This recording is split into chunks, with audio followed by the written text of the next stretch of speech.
En tant que préfet du Morbihan, récent, puisque je suis arrivé depuis 2 mois, effectivement, je crois qu'il n'y a pas un seul déplacement, pas une seule semaine où on ne m'a pas parlé de cette question du logement.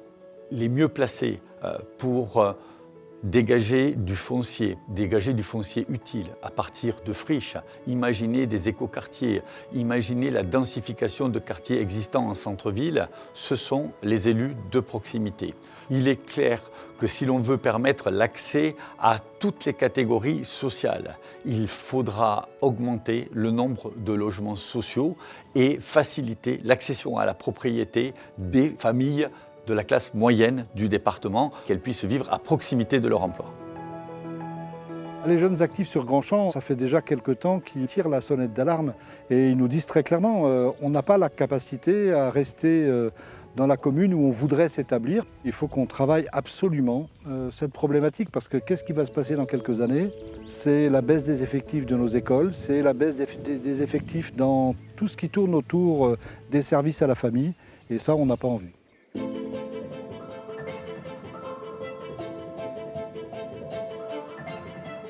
C'est une vraie opportunité d'avoir le bailleur propriétaire d'à peu près 60% d'une assiette foncière de presque 5 hectares et la commune propriétaire du reste, c'est-à-dire des 40% restants.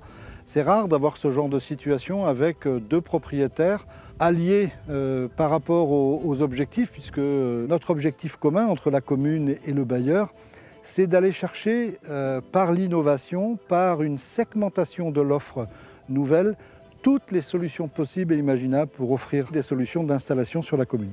À l'échelle d'un territoire sans consommer de foncier, en réutilisant des friches, et Grandchamp en avait quelques-unes, on arrive à augmenter le volume de logements et donc la population logée en répondant à toutes les catégories de public. Pour construire des parcours résidentiels, il faut qu'on puisse proposer tous les types de solutions. Donc on aura des solutions du type FJT, on aura des solutions du type Tiny House, on aura des solutions de type logement locatif social en maison individuelle comme en collectif. Et puis on va essayer d'aider les gens à passer sur le cran, pour ceux qui le souhaitent, de l'accession à la propriété avec une accession aidée, alors peut-être sous forme de BRS, peut-être sous forme de PSLA en fonction de ce qu'on pourra mobiliser en termes de financement ou d'accompagnement. Et puis derrière, on a le relais de l'offre de marché, c'est-à-dire l'appel à la promotion privée, qui permettent d'offrir tous les types de solutions. Un projet comme celui-là, on le veut vraiment exemplaire aussi sur l'innovation. Il y aura dans un des anciens bâtiments de la Masse qu'on va conserver, l'ancienne cuisine centrale, un tiers-lieu économique qui va regrouper 2 microbrasseries.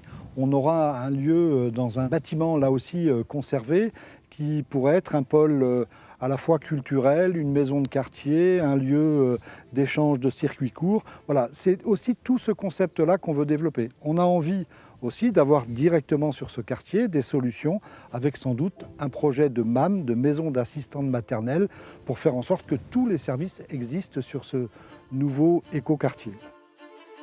Au-delà de l'urbanisme, au-delà du programme de construction, on peut aussi aller chercher un supplément d'âme dans la relation avec les entreprises du territoire. Ces logements-là, pendant des années, ont été occupés dans une philosophie sociale. Il ne faut pas oublier que derrière le social, il y a aussi de l'économique. Ils ont été construits, c'est du chiffre d'affaires pour les entreprises du territoire. Ils vont être déconstruits, c'est du chiffre d'affaires pour les entreprises du territoire. Et ça permet d'engager la création d'une filière de déconstruction, de réemploi, de recyclage. Et puis à la place de ces petits pavillons, on va retrouver des immeubles, des maisons. Et là encore, on est sur une logique aussi de production de chiffre d'affaires pour les entreprises et donc de masse salariale pour les salariés et ainsi de suite. On arrive à balayer à peu près tous les éléments du spectre, la question sociale, la question environnementale, pas d'artificialisation supplémentaire, la volonté d'être exemplaire sur la problématique de la sobriété énergétique, mais aussi sur la question du carbone avec la mise en place d'une filière de déconstruction-reconstruction. Et donc derrière, un volet économique non nul qui vient alimenter la dynamique économique du territoire. On est complètement dans les défis qu'on doit relever demain, au-delà du principal objectif qui est de faire un quartier avec toutes les solutions possibles et imaginables pour permettre à nos actifs de pouvoir rester dans le territoire, de rester s'installer sur le pays et de ne pas être obligés d'aller en 3e, 4e, 5e couronne avec toutes ces distances pendulaires à faire matin et soir pour aller travailler.